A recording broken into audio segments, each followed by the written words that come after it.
नमस्कार। उम्मीद है आप जहां भी होंगे अच्छे होंगे, स्वस्थ होंगे और मस्त होंगे। स्वागत है आपका क्रिकेट वाली बात के इस पॉडकास्ट में।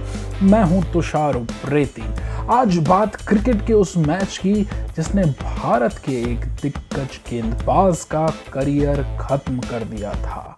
अगर आप पृथ्वी शॉ, ईशान किशन, सूर्य कुमार यादव की बल्लेबाजी के कसीदे पढ़ने से बाज आ गए हों तो एक नज़र मुथैया मुरलीधरन के उस बयान पर जिसमें उन्होंने कहा कि भारतीय टीम जैसी बल्लेबाजी कोई नई बात नहीं है। इससे पहले भी ऑस्ट्रेलिया, श्रीलंका, वेस्ट इंडीज के बल्लेबाज ऐसा करते आए हैं।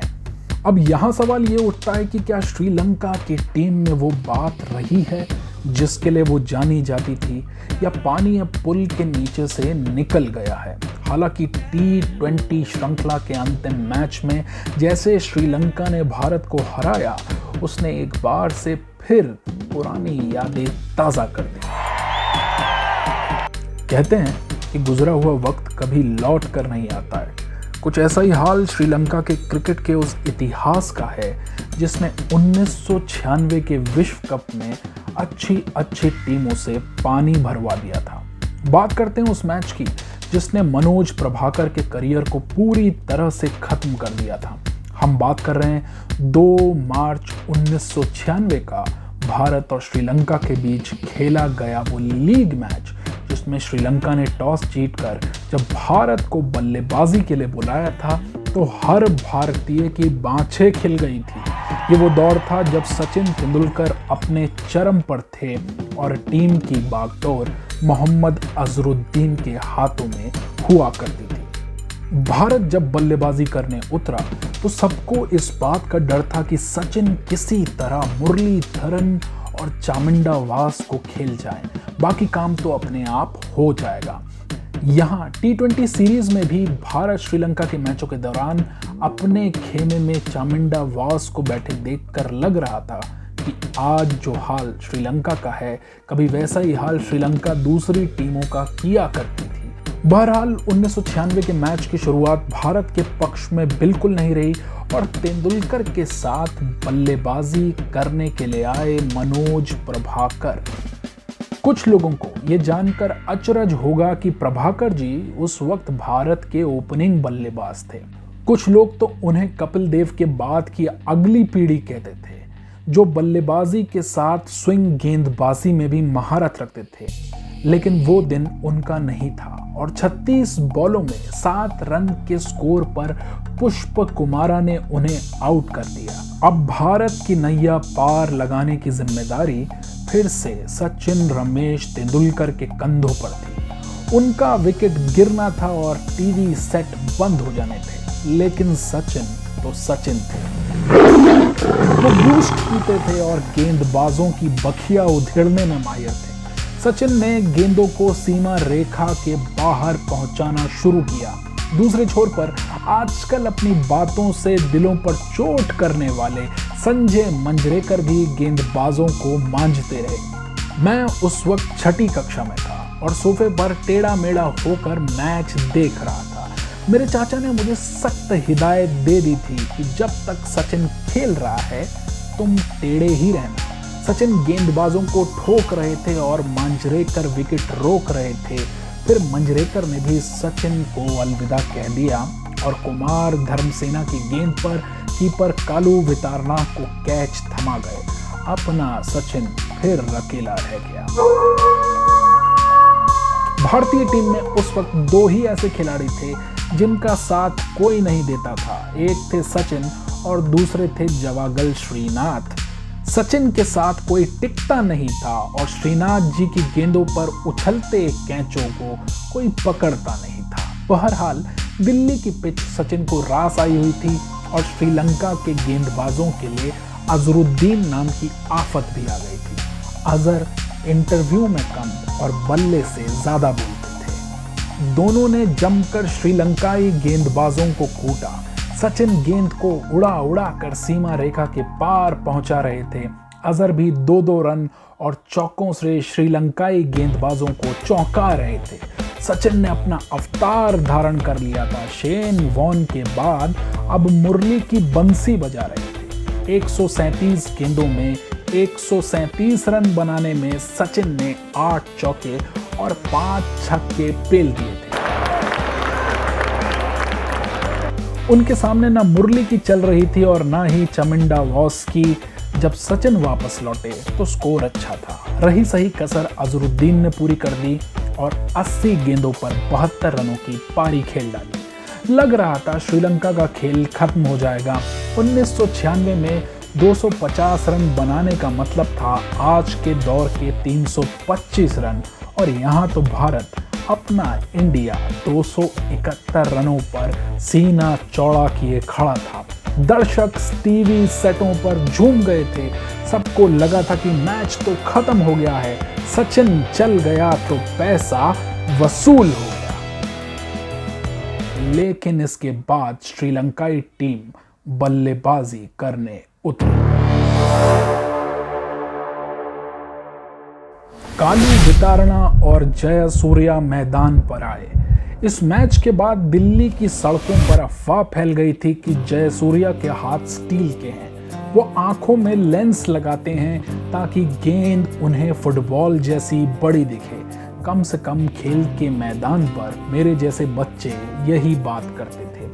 ये जोड़ी इतनी खतरनाक थी कि दुनिया इन्हें सलामी देने लगी और हाथ में गेंद पकड़े भोले भाले मनोज प्रभाकर जी को कप्तान अजरुद्दीन के इशारे पर दौड़ना पड़ा।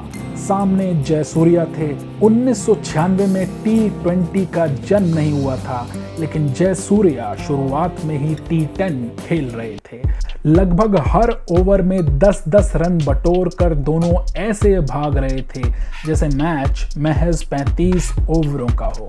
मनोज प्रभाकर को समझ नहीं आ रहा था कि अचानक उनकी गेंद खराब हो गई है या उनके सामने एक ऐसा बल्लेबाज आ गया है जो सारे विश्व के गेंदबाजों को साधारण बना देता है। दिल तोड़ने वाली बल्लेबाजी। दिल्ली के स्टेडियम में सन्नाटा फैलता चला गया। कोटला से चांदनी चौक की रंगत गायब हो गई और जयसूर्या दिल्ली गेट के पकौड़ों जैसे गेंदबाजों को गर्म तेल में तलते गए। बीच में ओवर चेंज कर अजरुद्दीन ने गेंद सलिल लंकोला जी को भी पकड़ाई, वही जिन्हें आपने क्रिकेट मैचों में कम और टीवी सीरियलों में ज्यादा देखा है। उनकी गेंदों को भी जयसूर्या ने जमकर कूटा। रोमेश कालू वितारणा को जब वेंकटेश प्रसाद ने आउट किया तब तक जयसूर्या सेट हो गए थे, और फिर गुरु सिंह के रन आउट होने या फिर अनिल कुंबले द्वारा अरविंदा डिसिल्वा को चलता करने के बाद भी उन पर कोई फर्क नहीं पड़ा। ये बंदा नहीं टर्मिनेटर था। अजीत अग्रकर की लहराती गेंदों से पहले भारतीय टीम में उन्हें आउट करना जैसे किसी ने सीखा ही नहीं था। इस बीच मैच का सबसे दिलचस्प नजारा देखने में आया। अपनी तेज गेंदबाजी से पूरी तरह भरोसा खोकर मनोज प्रभाकर को हमने स्पिन गेंदबाजी करते देखा। ये वैसा ही है जैसे जसप्रीत बुमराह को आप चहल बनने की कोशिश करते पाएं, लेकिन अब तक मैच पूरी तरह से भारत के हाथों से निकल गया था। जयसूर्या का कैच तो मनोज प्रभाकर ने ही पकड़ा, लेकिन आउट खुद मनोज प्रभाकर हो गए। कुल मिलाकर कप्तान अर्जुन रणतुंगा और हसन तिलक रत्ने ने मैच खत्म कर श्रीलंका को 48.4 ओवरों में ही जीत दिला दी थी। लेकिन 79 रन की पारी जिसमें 9 चौके और 2 छक्के थे खेलकर जयसूर्या भारत के मुजरिम थे और इस मैच के मैन ऑफ द मैच।